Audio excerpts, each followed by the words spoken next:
Stephanie White was pissed. Stephanie White was pissed right there, right? So from that point on, now we're going to go here. Now we're going to go here, guys. You see right here, Caitlin Clark is right here. She's been subbed out of the game. That's why she's standing. The players that are sitting are the ones in the game. This means Stephanie White snatched her out of the game after one turnover. After that, the moment it happened, you could see it in Stephanie White's face. There's a turnover. Caitlin Clark doesn't sprint back on defense fast enough. And the coach explodes off the bench, not with concern, not with worry about an injured player, but with visible frustration. That's the look of someone who's had enough. Within seconds, Clark is subbed out. Within minutes, she disappears into the locker room. And then nothing. No explanation. No medical update. No clarity from the team, the coaches, or the broadcast booth. Just silence. For the next 30 minutes, there's a complete information blackout about what happened to the biggest star in women's basketball. And when the team finally provides an explanation hours later, it doesn't match what we actually saw on camera. This is the story of what really happened that night, because the official narrative falls apart the moment you start paying attention to the details. But there's way more to this than just one game. This reveals something deeper about the Fever organization, about how they're struggling to manage unprecedented success, and about tension that's been building all season long. The question isn't just what happened that night. It's whether this franchise can survive the pressure cooker it's created around its franchise player. And then we never see her. Watch this. I don't think she was hurt like that. I think her ass got benched and pulled by Stephanie White because it's nonsense going on. Pay attention. Fever. Well, the consistency that Phoenix is looking for, but let's look at this. Take a look at Caitlin Clark. How deep that is Caitlin Clark hitting the three. She is when she comes off that screen. That's Caitlin Clark hitting the three. Now, this is that you just saw. Let's establish the timeline with precision because every single minute matters here. The clip everyone keeps pointing to where Clark briefly touches her back, that happened early in the second quarter with roughly 6 minutes remaining. That's the critical detail everyone needs to understand. After that moment, she played 4 more minutes in that same quarter without any visible issue. She scored. She looked completely fine. No limping. No obvious discomfort. No one calling for medical attention. She just kept playing like nothing happened. Then the third quarter started, and she's back out there doing exactly what she does best. She's hitting deep three-pointers from way beyond the arc. She's facilitating the offense and moving the ball around with precision. Everything looks completely normal until that turnover sequence happens. Here's where the timeline gets suspicious, and this is the part that makes the official story fall apart. From the moment she touched her back to when she actually left the game, nearly 12 minutes of basketball elapsed. 12 full minutes at game speed. And she didn't just play through it, she played exceptionally well. She hit contested shots. She made sharp defensive rotations. She competed at full intensity against WNBA-level athletes.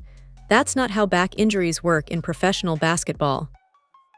When a legitimate back problem forces a player out of a game, they don't play 12 more minutes at full speed first. They don't drain three-pointers from distance. They don't make explosive movements. The human body doesn't work that way. Something doesn't add up, and the more you look at this, the more obvious it becomes that the official explanation doesn't fit the evidence. Before going further, if you're enjoying this video, don't forget to smash that subscribe button. It really helps us keep bringing you the content you love. Share this video with your friends so they don't miss out on all the drama and excitement. Clark, 5 seconds. Defended by Held.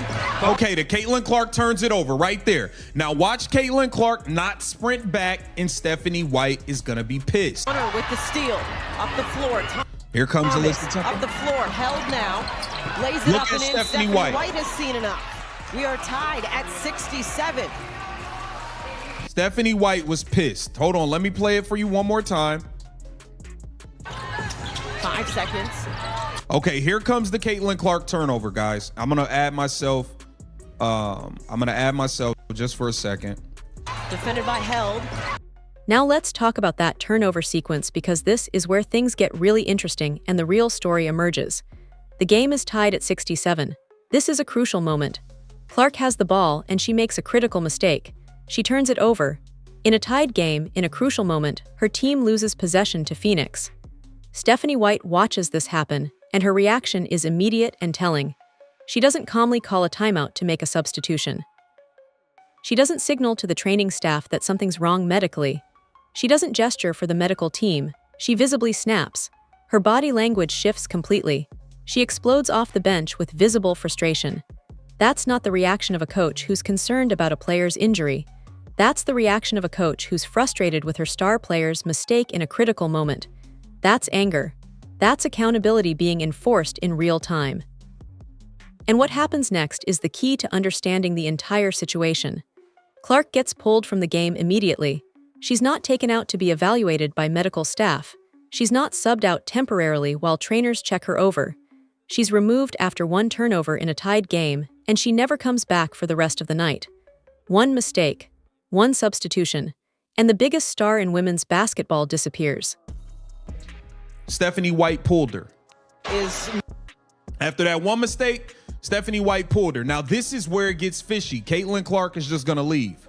Who's walking? Like, where's the training staff? Where's the staff at? Where's the trainers at if she's hurt? Now, y'all tell me, in an NBA game, when a player is hurt, what player just walks to the locker room with no trainers, nobody asks, no trainers in the huddle is asking what's going on with her back, nobody's saying no.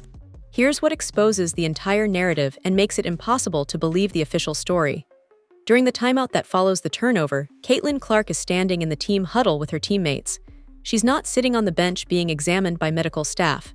She's not stretching or wincing or showing any visible signs of pain. She's standing there, listening to the coaching staff. And then she just walks away. She gets up and walks toward the locker room. No trainer accompanies her. No medical personnel follow her. Nobody from the coaching staff walks with her. She simply leaves while her team is in a timeout huddle for a tied game. Think about what happens in every other professional basketball game when a player exits due to injury. In the NBA, in the WNBA, across all levels of professional basketball, there's a visible protocol that's always followed. A player gets hurt, the training staff is notified immediately. Someone from the medical team walks with the player to the locker room for observation. The broadcast is informed so they can update viewers with accurate information. There's a clear, standardized response that happens every single time without exception. This response exists for medical safety, for accountability, and for organizational transparency. None of that occurred here. The Indiana Fever have a full, professional medical staff. They have established protocols for injury situations that are tested and refined. Caitlin Clark is their franchise player, the biggest star in women's basketball, the most valuable asset the organization possesses, and she just walks to the locker room alone during a timeout in a tied game. That doesn't happen unless something completely different is going on. That doesn't happen unless there's something the organization isn't telling you. Walking by himself? No! This is weird. This looks crazy. This is fishy. That's fishy, bro. Where is the training staff if she's hurt? Not going to return. Where's the training staff? There's no trainer. Third quarter. If she's standing here in the huddle, if her back is hurt, wouldn't there be a trainer somewhere checking on her? Wouldn't she be sitting at the end of the bench getting checked on? Nothing. She's in the huddle, realize, yo, I got yanked out, I'm pissed. And I'm out of here. I'm out of here, bro. The broadcast booth has no information for over 30 minutes. That's the part that really stands out when you understand how modern sports media operates. When a star player leaves a game unexpectedly, information flows almost immediately through official channels. Teams have public relations staff whose entire job is communicating with broadcasters. The league wants fans to know what's happening with its biggest stars because it affects viewership, engagement, and narrative control. But in this case, there was complete silence. The announcers couldn't tell viewers anything. They had no official word on what happened when it happened or what the diagnosis was. 30 minutes is an eternity in modern sports. That's enough time for a dozen injury updates to circulate through official channels. That's enough time for the team's PR department to craft and distribute a statement. That's enough time for the league office to issue a report. But here there's nothing. No statement. No clarity. No explanation. Just confusion. Just silence. And that silence is actually more revealing than any statement could be. Compare this to literally any other high-profile WNBA injury this season. When players go down with legitimate injuries, the information comes quickly. The team announces it publicly. The broadcast reports it immediately. The league distributes information. Fans know what's happening within minutes because there's an established communication infrastructure. But this situation was different. The communication breakdown suggests the team itself didn't have a clear explanation ready. They didn't know what to say because the real reason Clark left the game wasn't something they could explain publicly without creating controversy. They had to figure out what story to tell after the fact, which is exactly what appears to have happened. I'm not buying it. I think this Stephanie White thing is weird, man. I think it's very weird what went down. I think it's fishy. I think it's shaky. Like, I'm not buying that, bro. I'm not buying that. I'm really not. I think something was going on with her and Stephanie White, and she's pissed that Stephanie White benched her, and I don't blame her. I don't blame her. People are saying Clark mysteriously exited the game. Somebody needs to explain. Listen,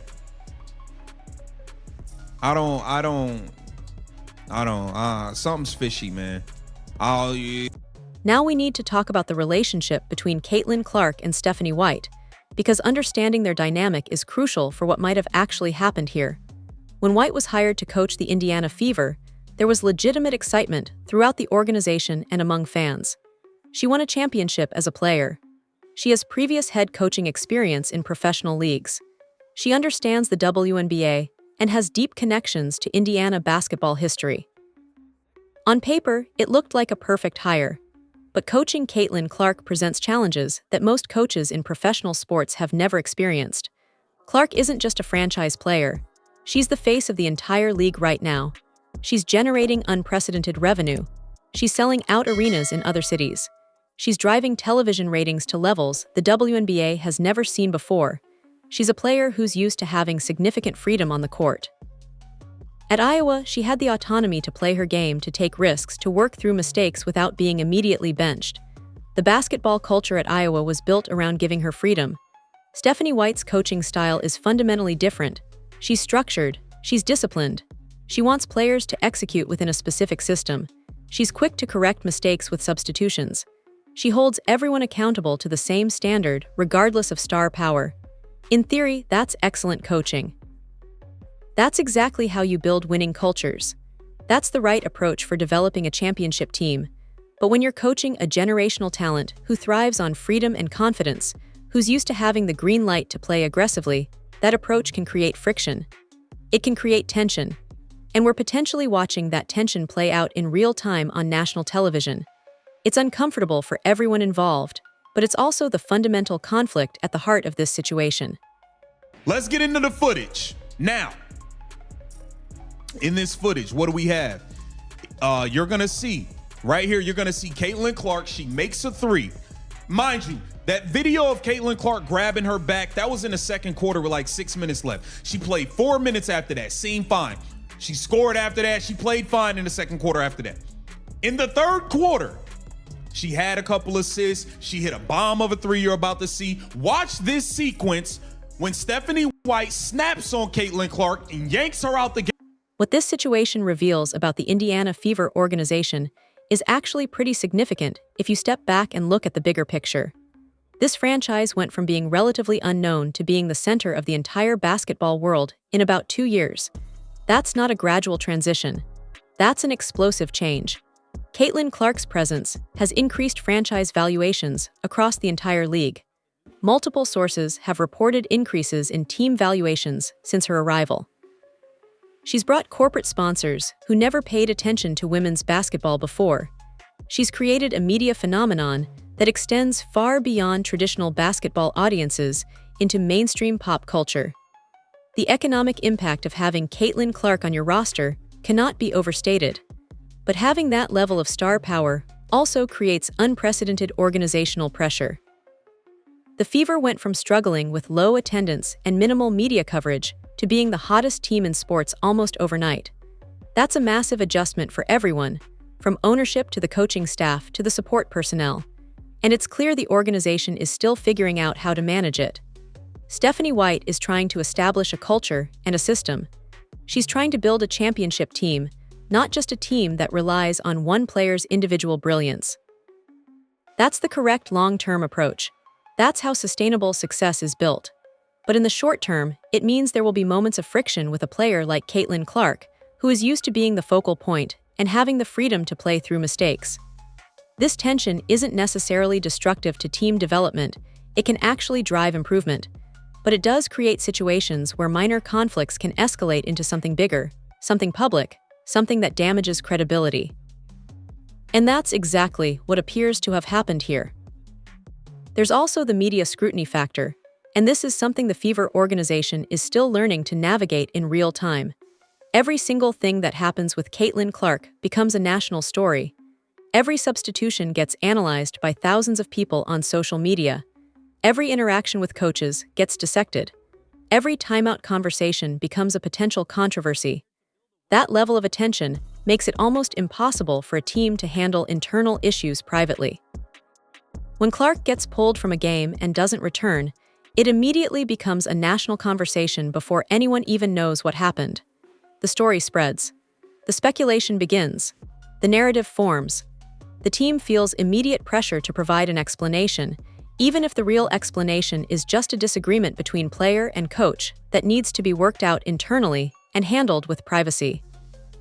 But because of the attention and the scrutiny, the organization felt compelled to provide something to the public. What they provided, the back injury explanation, doesn't hold up under the most basic scrutiny. It doesn't match the evidence. It doesn't align with standard medical protocol.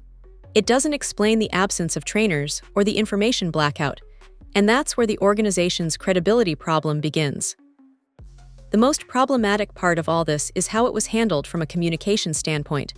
If this was genuinely just a back injury, standard medical protocol should have been followed. Trainers should have been visible. The medical staff should have been engaged. The broadcast should have been informed immediately. Clark should have been examined on the bench before even leaving for the locker room. There should have been transparency about what happened, and when and what the recovery would look like. None of that occurred. Instead, what we got was an absence of protocol followed by a delayed explanation that doesn't match the visible evidence. That's how trust starts to break down, not just between player and coach, but between the organization and the millions of fans paying attention.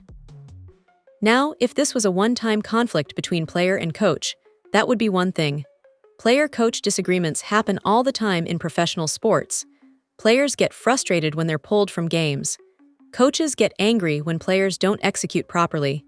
These things happen, and they can be worked through with solid communication and mutual respect. But the problem here is that instead of acknowledging the real issue, the team appeared to create a medical explanation after the fact that doesn't align with what happened on camera. That's where credibility collapses. Look at the broader pattern of how the Indiana Fever have managed Caitlin Clark's workload this season, and there's a concerning trend emerging. There have been multiple games where her substitution pattern seemed questionable to objective observers. Moments when she was pulled during crucial stretches of games. Times when she sat longer than expected on the bench. Times when the rotation didn't seem to make strategic sense from a competitive standpoint. And each time there's been speculation about whether it's part of a planned system or whether there's underlying tension between Clark and the coaching staff. This latest incident just adds fuel to that speculation. It suggests a pattern rather than an isolated event. It suggests this is a recurring issue. When you look at how other WNBA organizations manage their franchise stars, the contrast becomes clear and stark. Look at the Las Vegas Aces and how they handle Aja Wilson. Look at the New York Liberty and how they manage Breena Stewart. Look at the Connecticut Sun and how they work with their star players. These organizations have clear communication between their stars and their coaching staffs. There's mutual respect and understanding about roles, minutes, and decision-making. You don't see public conflicts in these organizations because they've figured out how to navigate the relationship between star power and team structure. They've built trust. They've established protocols. They handle sensitive situations with professionalism. The Indiana Fever are still learning that balance. They're a relatively young organization in this current iteration, with new ownership, new coaching staff, and a rookie superstar who's exponentially bigger than anyone anticipated. Growing pains are inevitable when you're managing unprecedented success and attention, but this situation highlights the critical need for better communication and clearer internal protocols. When something happens with your franchise player, you need to have a strategic plan for how to handle it that maintains credibility with your fanbase. What happens next is going to be crucial for the Fever's season and for Caitlin Clark's relationship with Stephanie White going forward. If this incident was indeed a player-coach conflict that got covered with an injury report, they need to address it internally and move forward as a unit. If there are legitimate medical concerns about Clark's back that are ongoing, they need to be transparent about the injury and communicate the recovery timeline clearly to everyone: players, coaches, fans, media. Either way, the organization needs to rebuild trust with fans who are now questioning everything they're told about Clark's status and her role with the team. The reality is that Caitlin Clark holds significant leverage in this situation, and everyone in the organization knows it. She's not just another player who can be managed through traditional coaching methods and authority structures. She's the primary reason the Fever's franchise value has skyrocketed into unprecedented territory. She's the reason games are selling out in cities across the league. She's the reason major networks are investing millions in broadcasting WNBA games. She's why corporate sponsors are suddenly interested in women's basketball after years of being indifferent. She's why the league itself is experiencing a financial resurgence. If there's a genuine conflict between her and the coaching staff, the organization has to find a way to resolve it that keeps everyone moving in the same direction. Because losing Caitlin Clark, either through trade demands, through a deteriorating relationship that affects her performance, or through her decision to leave professional basketball entirely, would be absolutely catastrophic for this franchise. The long-term financial implications would be severe. The organizational credibility would be destroyed. The momentum the league has built would be damaged. At the same time, Stephanie White deserves the authority to coach her team without constant second-guessing from the fanbase or the media. She was hired to build a winning culture, and that requires holding players accountable, even star players. No coach can effectively lead if every decision gets questioned or second-guessed because of a player's status or marketability. The challenge, and this is where the real leadership comes in, is finding the right balance between accountability and autonomy, between structure and freedom, between system and star power. That's the art of coaching at the highest level, and it's especially difficult when you're coaching someone with Caitlin Clark's unique combination of generational talent and unprecedented star power. There's no playbook for managing a situation like this, because nothing in women's basketball has ever looked like what's happening with the Fever right now. So where does this situation actually leave us? We have an incident that was officially reported as a back injury, but looks an awful lot like a player-coach conflict that escalated during a game and created a public crisis of credibility. We have a franchise trying to manage unprecedented attention and pressure while building a winning team. We have a coach trying to establish her system and assert her authority. And we have a superstar player who's still adjusting to the professional game while carrying the weight of an entire league's resurgence on her shoulders. That's a complicated situation with a lot of moving pieces, and something has to give at some point. Either the Fever figure out how to navigate these underlying tensions and create a truly functional working relationship between all parties involved, or we're going to see more incidents like this as the season progresses. More public conflicts. More credibility issues. More questions about whether this team can actually compete long-term for a championship. The question isn't whether Caitlin Clark's back was sore that particular night. Every basketball player deals with some level of physical discomfort during the season. Minor aches and pains are just part of the job. The real question is whether this organization can build the kind of trust and communication necessary to handle conflicts and disagreements without creating public spectacles that undermine everyone involved. Right now, that trust looks pretty shaky. And in professional sports, once trust breaks down between a star player and the coaching staff, it's incredibly difficult to rebuild. It requires time, consistent actions that reinforce reliability, and genuine commitment from both sides. The Fever better figure this out quickly, because the stakes are too high and the spotlight is too bright for these kinds of situations to keep happening. This is the moment where their leadership gets tested. The decision they make in the coming weeks will determine not just their season, but the future of this franchise and potentially the future of women's basketball itself. That's not hyperbole. That's the reality of what Caitlin Clark represents and what the Fever have at stake.